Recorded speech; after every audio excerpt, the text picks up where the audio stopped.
Hello everyone, welcome back to Skillweb.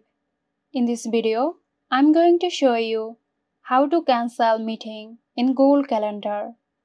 So let's get started.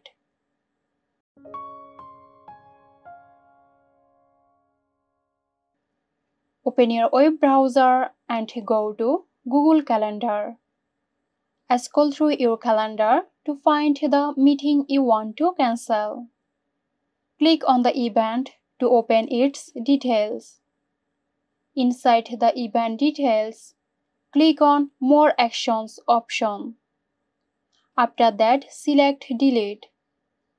A confirmation prompt will appear asking if you want to send cancellation emails to guests. Write down the message, then click on Send. After that, the meeting will be removed from your calendar. Any invited guest will receive a notification if you opted to notify them. Your changes are automatically saved. And there you have it. Hope you found this video helpful.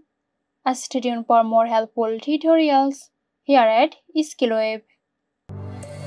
This video is sponsored by Xirosoft. Xirosoft offers graphic design, UI UX design, digital marketing and web development. Elevate your brand with Xirosoft today. For more details, check the description box.